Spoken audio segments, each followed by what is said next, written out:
The music was a deafening roar, each note a hammer blow against the carefully constructed wall I'd built around myself.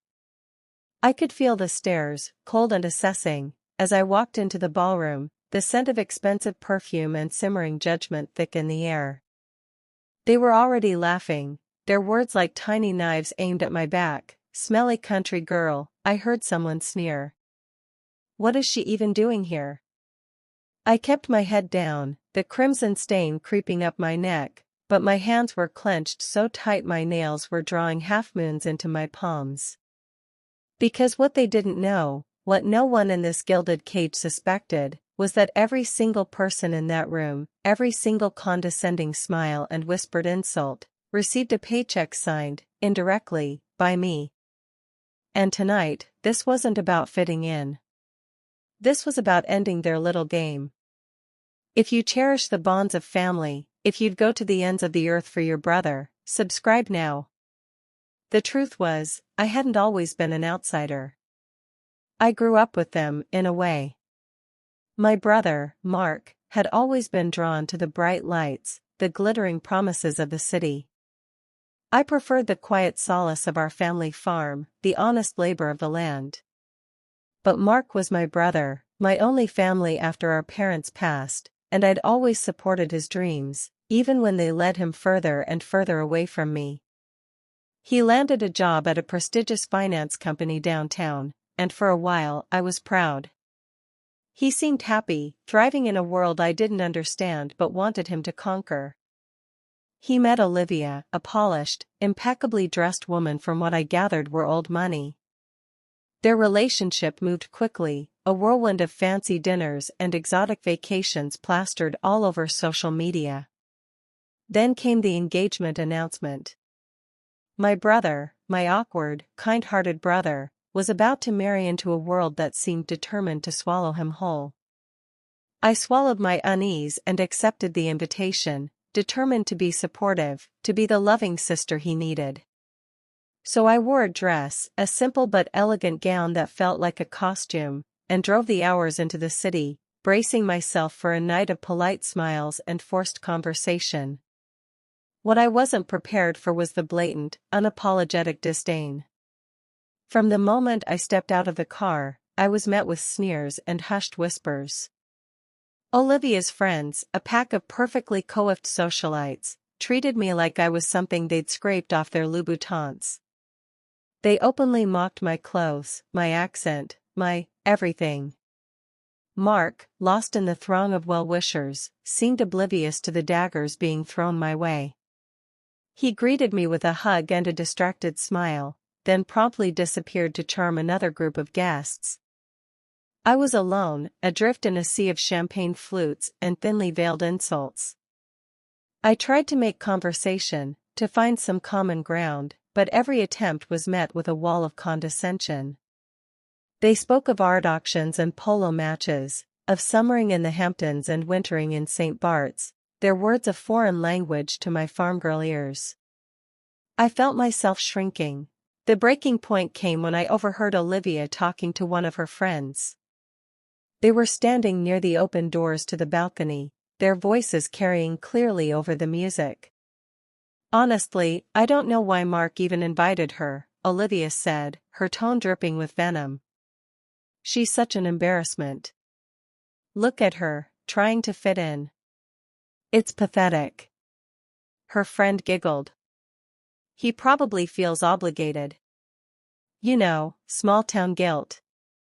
Olivia scoffed. "Well, she's going to ruin the pictures. I'll have to make sure she stays out of the way during the ceremony." My breath caught in my throat. The crimson rose. I wanted to scream, to lash out, to tear down their perfectly constructed world. But I didn't. I couldn't. Not yet. Because beneath the hurt, beneath the humiliation, a cold, hard resolve began to form. They thought I was an easy target, a naive country bumpkin who could be dismissed and ignored. They thought I was powerless. They were wrong. So wrong. I forced myself to smile, to breathe, to pretend that I hadn't heard. I turned and walked away, my head held high, my heart a clenched fist. I found a quiet corner near the bar and ordered a water, my hands shaking so badly I could barely hold the glass. I closed my eyes and took a deep breath, trying to regain control. This wasn't about me, I reminded myself. This was about Mark. About protecting him from whatever darkness lay hidden beneath Olivia's polished exterior.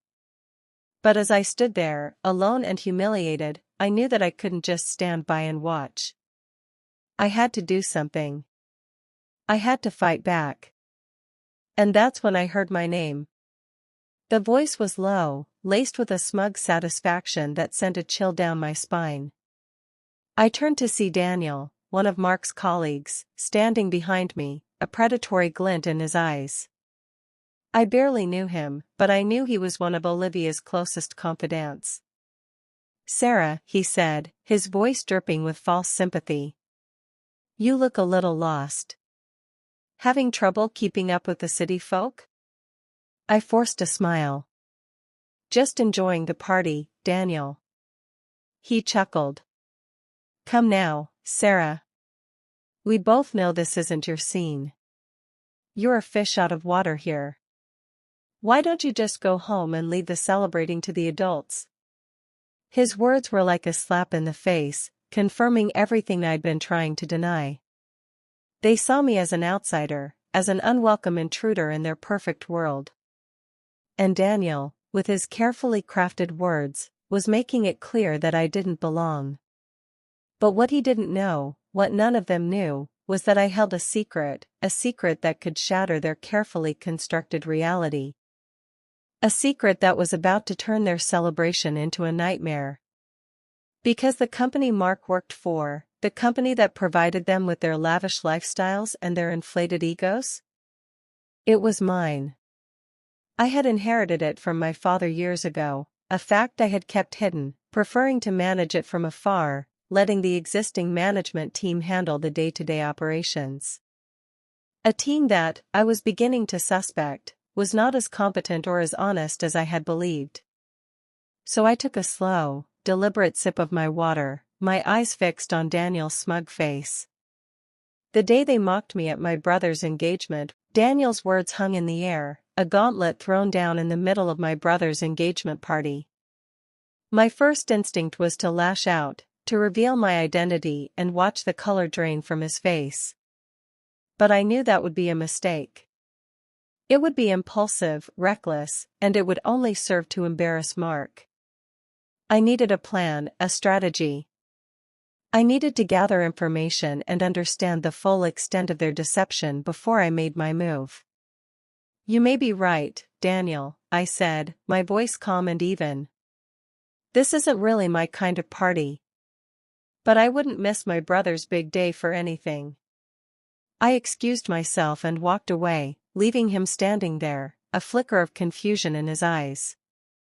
As I navigated through the crowded ballroom, my mind was racing. I needed to get out of there, to escape the suffocating atmosphere of judgment and condescension. I found Mark talking to a group of his friends and forced a smile. "Mark, honey, I'm feeling a little under the weather," I said, touching his arm. "I think I'm going to head back to the hotel and get some rest. But I wanted to congratulate you again. I'm so happy for you." He looked at me with concern. "Are you sure you're okay, Sarah? I can take you back." No, don't worry about me," I said, waving him off. "You stay and enjoy your party. I'll be fine. I promise." I hugged him tightly, whispering in his ear, "I love you, Mark. Be happy." And then I turned and walked away, leaving behind a world that was never really mine to begin with. The drive back to the hotel was a blur. My emotions were a tangled mess of hurt, anger, and a burning desire for justice. I replayed the events of the evening in my mind, each insult, each condescending glance, fueling my resolve. I couldn't let them get away with this. I couldn't let them exploit my brother's good nature and ruin his life. I arrived at the hotel, exhausted and emotionally drained. I went straight to my room and locked the door, needing to shut out the world and gather my thoughts. I sat on the edge of the bed, staring blankly at the wall, trying to formulate a plan. I knew I had to be careful. Olivia and her friends were powerful, influential people. They had connections and resources that I couldn't even imagine. If I wanted to take them down, I had to be smart, strategic, and ruthless.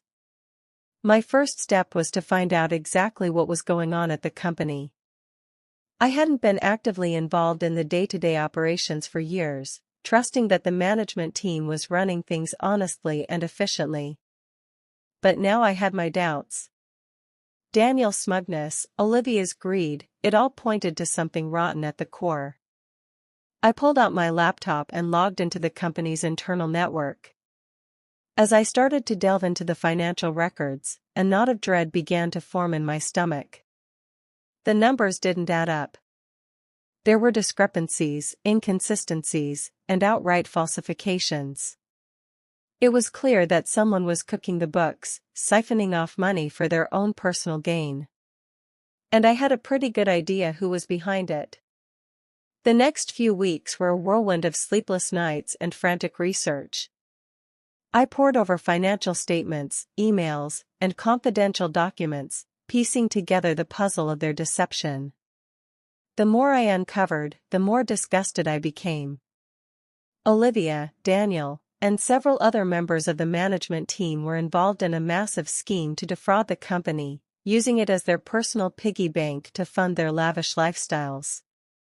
They were embezzling funds, inflating expenses, but the worst part was what I discovered about Mark.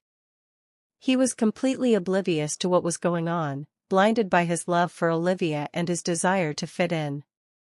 He trusted her implicitly, never suspecting that she was using him as a pawn in her game. They had even taken a large life insurance policy out on Mark. My blood ran cold.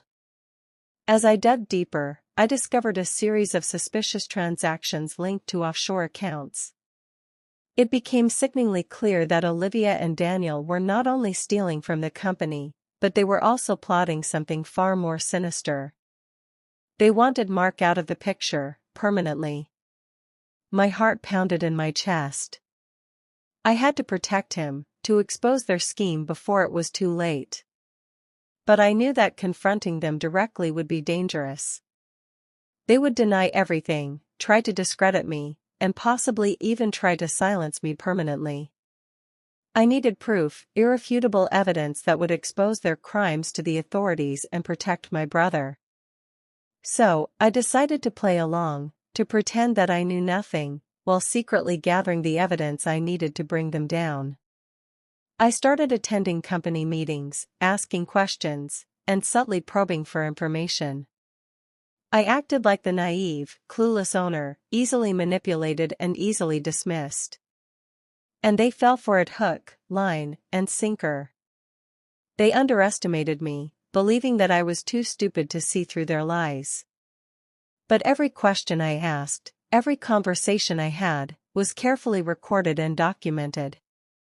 I was building a case, brick by brick, a case that would ultimately shatter their world and expose them for the criminals they truly were. The weight of the situation was crushing. Sleepless nights were spent hunched over my laptop, fueled by coffee and adrenaline. The faces of Olivia and Daniel haunted my dreams, their smug grins a constant reminder of their betrayal. But I refused to break. I refused to let them win. I had a brother to protect, a company to save, and a score to settle. I had to be smarter, stronger, and more ruthless than they ever imagined. The pressure was immense, a suffocating weight that threatened to crush me under its heel. Sleep became a luxury I could scarcely afford, replaced by endless hours of poring over documents, cross-referencing accounts, and meticulously documenting every single instance of their deceit. The more I uncovered, the clearer it became that this wasn't just about money. It was about power, control, and a complete disregard for human life. The life insurance policy on Mark haunted me, a constant reminder of the danger he was in. I found myself jumping at shadows, my senses on high alert, constantly fearing that they would discover my investigation and try to silence me. One evening, I received an anonymous message, a cryptic warning that sent a jolt of ice through my veins. Some secrets are best left buried. It was clear they knew I was onto them. Fear turned to anger. They wanted to play dirty? Fine. I would play dirtier. I ratcheted up my efforts, working day and night to gather the final pieces of evidence I needed to expose them.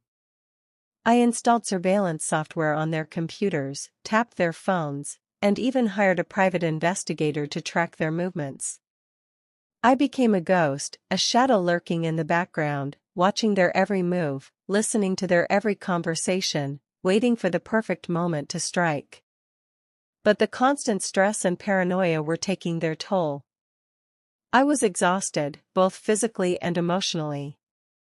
The weight of the deception, the constant fear for my brother's safety, it was all becoming too much to bear. One night, I broke. I was sitting in my hotel room, surrounded by stacks of documents and overflowing ashtrays, when the dam finally burst.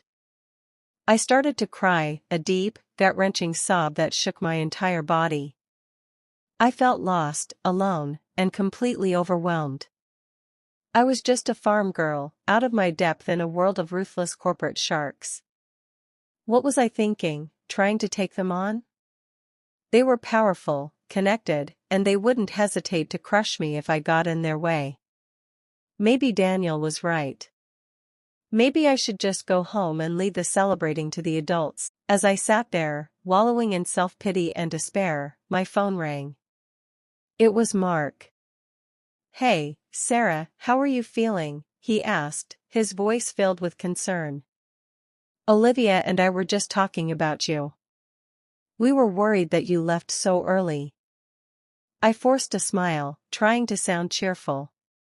"I'm fine, Mark. Just a little tired.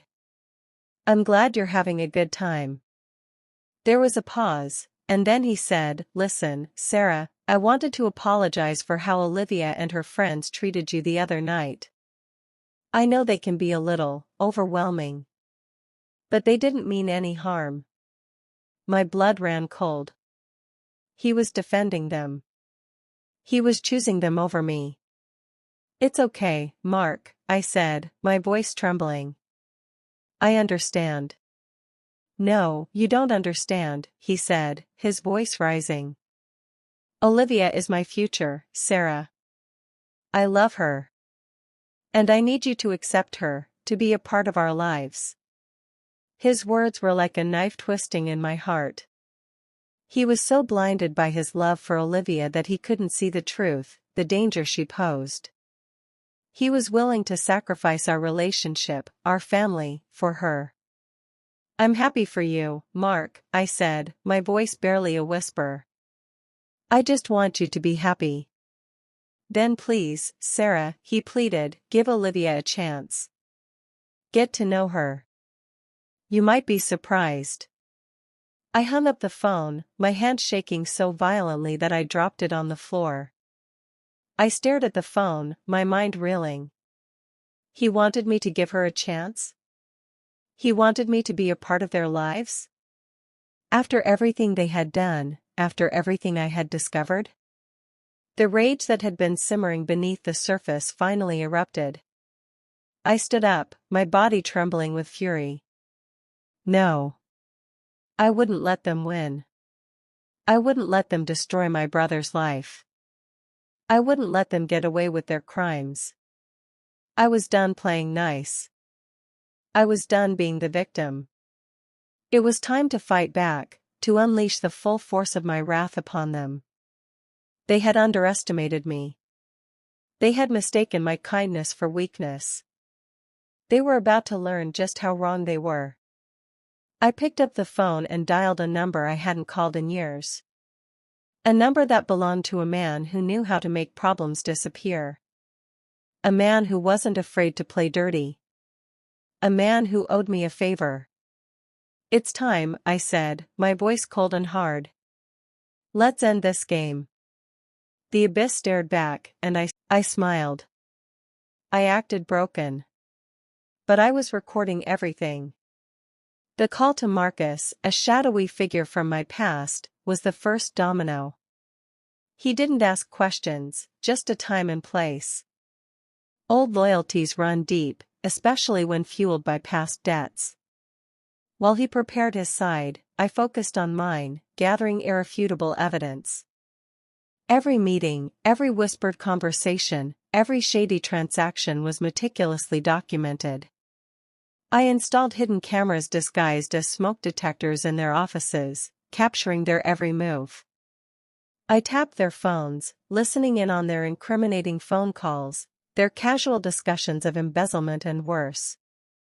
I even managed to get my hands on their financial records, uncovering a web of offshore accounts and shell corporations designed to hide their ill-gotten gains. But it wasn't enough to simply gather the evidence. I needed to present it in a way that would be undeniable, that would leave no room for doubt. I hired a team of forensic accountants to analyze the financial data, to trace the money back to its source and to quantify the extent of their fraud. I worked with a cybersecurity expert to recover deleted emails and text messages, piecing together the full scope of their conspiracy. And I consulted with a lawyer to ensure that my actions were legal and that the evidence would be admissible in court. It was a delicate dance, a high-stakes game of cat and mouse. I had to stay one step ahead of them, anticipating their moves, countering their strategies. I knew that if they discovered what I was up to, they wouldn't hesitate to silence me, permanently. The closer I got to the truth, the more dangerous the game became. I started receiving anonymous threats, cryptic messages warning me to back off. My apartment was broken into, not for valuables, but to send a message. I knew they were watching me, waiting for me to make a mistake. One afternoon, Daniel cornered me at a company event, his eyes filled with a mixture of suspicion and malice. "Sarah," he said, his voice low and menacing. "You've been asking a lot of questions lately. I hope you're not getting any ideas." I forced a smile, pretending to be oblivious. "Ideas? What do you mean, Daniel?" "I'm just trying to learn more about the company. After all, it is mine." He chuckled, a cold, humorless sound. "Don't play coy with me, Sarah. We know you're onto something. But you're playing with fire. You don't know who you're messing with." I held his gaze, refusing to back down. "Maybe I do, Daniel. Maybe I know exactly who I'm messing with." I turned and walked away, leaving him standing there, his face a mask of fury. That night, I barely slept. I knew that they were closing in, that time was running out. I had to act fast, before they had a chance to strike. I called Marcus, told him to expedite the plan. The pieces were in place. The evidence was secured. The trap was set. All that was left was to spring it. Marcus, ever the professional, simply replied, "Understood." Tomorrow. A cold sense of anticipation washed over me. Tomorrow, everything would change. Their world would crumble.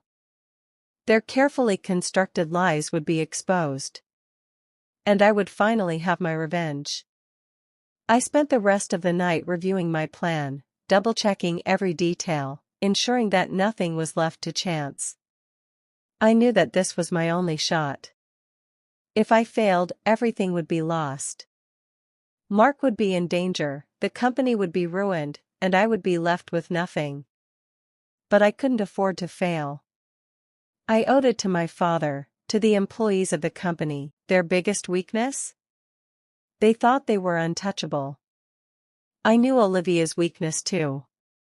Her insatiable greed and her blinding arrogance. She believed that she was smarter than everyone else, that she could manipulate anyone to get what she wanted.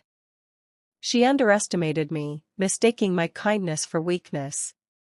It was a fatal mistake. I decided to use her arrogance against her. I leaked a false rumor about a potential merger with a rival company. I knew that Olivia would jump at the opportunity to profit from the deal, to engage in insider trading and to line her pockets with even more money. I set up a fake meeting with a representative from the rival company, knowing that Olivia would be watching. I made sure that the meeting was recorded, capturing her every word, every gesture, every indication of her criminal intent. And then, I waited. I knew that it wouldn't be long before she took the bait. She couldn't resist the temptation of easy money.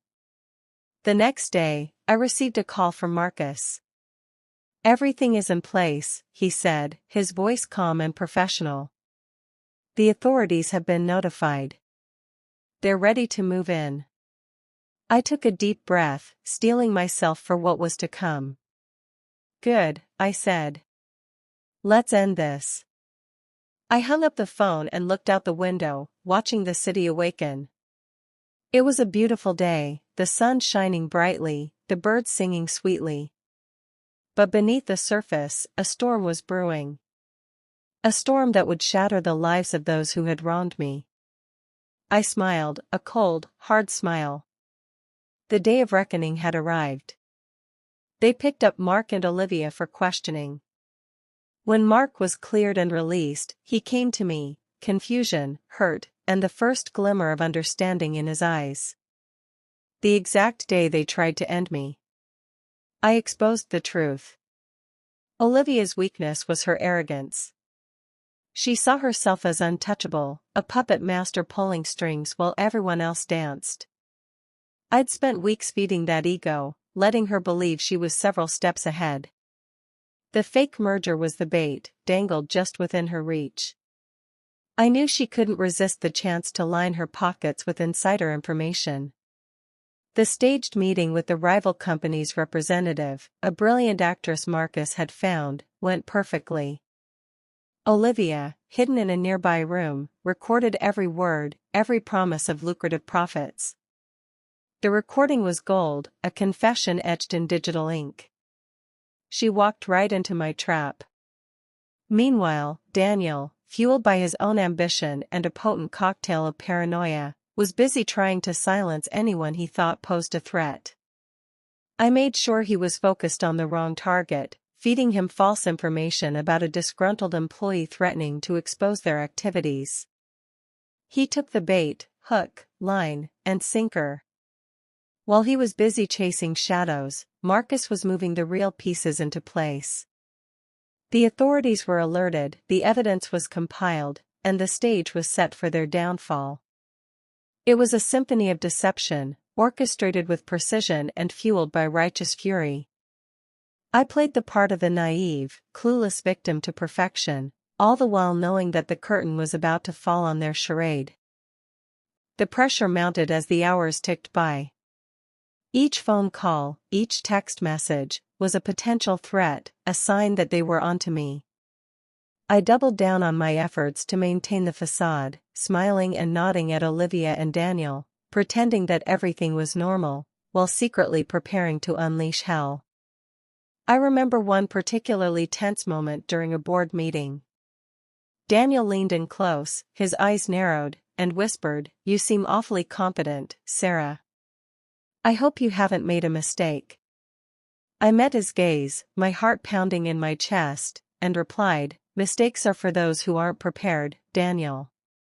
The look on his face was priceless, a mixture of confusion and unease. He knew something was wrong, but he couldn't quite put his finger on it. That night, sleep evaded me. I lay in bed, staring at the ceiling, replaying every detail of my plan in my mind. I knew that there was no turning back, that I had to see this through to the end, no matter the cost. The thought of my father, of the company he had built, of my brother's future, fueled my resolve. I wouldn't let them destroy everything we had worked so hard to achieve. As dawn approached, a sense of calm washed over me. The pieces were in place. The stage was set. It was time. Marcus's call came at precisely 6 a.m. "It's time," he said, his voice devoid of emotion. "They're moving into position." I took a deep breath, exhaled slowly, and replied, "Let them."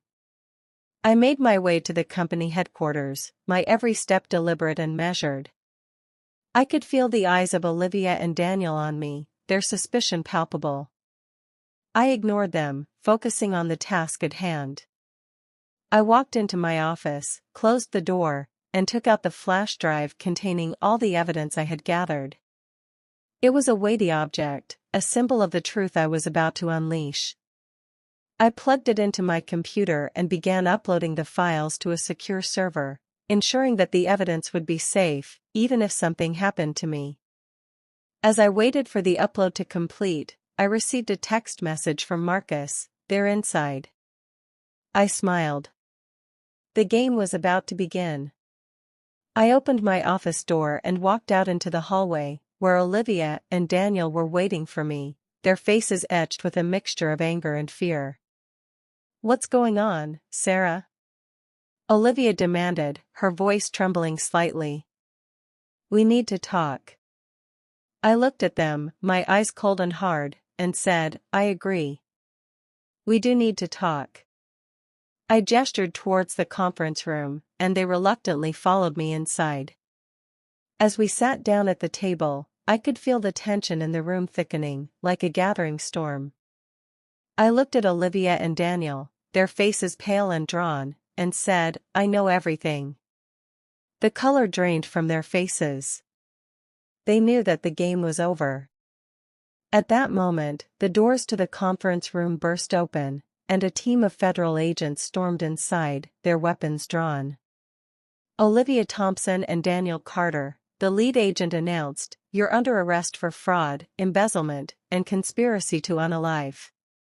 The looks on their faces were priceless. Utter shock. Disbelief. And then, pure, unadulterated fear. As they were led away in handcuffs, I couldn't help but smile. The silence in the conference room was deafening, broken only by the clicking of handcuffs and Olivia's ragged breathing. Her face, once a mask of practiced perfection, was now a shattered portrait of fear and disbelief. Daniel, the arrogant puppeteer, looked like a cornered rat, his eyes darting around the room, searching for an escape that didn't exist. As the agents led them away, their carefully constructed facade crumbled, revealing the hollow, desperate people they truly were. Mark stood frozen in the doorway, his face a canvas of conflicting emotions, shock, betrayal, and a dawning understanding of the depth of Olivia's deception. He looked at me, his eyes filled with a question I knew I had to answer, a truth I could no longer hide. "It's all true, Mark," I said, my voice soft but firm. "Everything they told you, everything they did, it was all a lie." The weight of my words crashed down on him, and I watched as his world shattered before my eyes. The next few days were a whirlwind of legal proceedings, media scrutiny, and corporate restructuring. The evidence I had gathered was irrefutable, and Olivia and Daniel were formally charged with a long list of crimes, including fraud, embezzlement, and conspiracy. Their empire, built on lies and deceit, came crashing down around them, leaving a trail of destruction in its wake. The company, once teetering on the brink of ruin, was now under new management, its future secured. The employees, who had suffered under Olivia and Daniel's reign of terror, were finally free, their hopes restored. As for Mark, he slowly began to piece together the truth, to understand the extent of Olivia's betrayal and the depth of my sacrifice. He apologized for his blindness, for his unwavering faith in her, for the pain he had caused me. I forgave him, not because he deserved it, but because he was my brother, and I loved him. With Olivia and Daniel facing a long prison sentence and their reputations ruined, their punishment was complete. The company was saved, my brother was safe, and justice was served. Their biggest mistake? They thought I would simply accept it and move on. When they put my brother and my company on the line, they made it personal. The moment Daniel snarled those threats at me, the game was over for them, they just didn't know it yet. Watching them being escorted out, their faces a mixture of shock and defeat, was satisfying, but it wasn't triumphant, it was just done. It was the closing of a chapter, a necessary step to protect what was mine. The trials were a formality. The evidence was so overwhelming that their lawyers practically begged for a plea bargain. Olivia, stripped of her designer clothes and expensive jewelry, looked gaunt and desperate as she faced the judge. Daniel, his arrogance replaced by a pathetic whimper, tried to blame everyone but himself. In the end, they received the maximum sentences.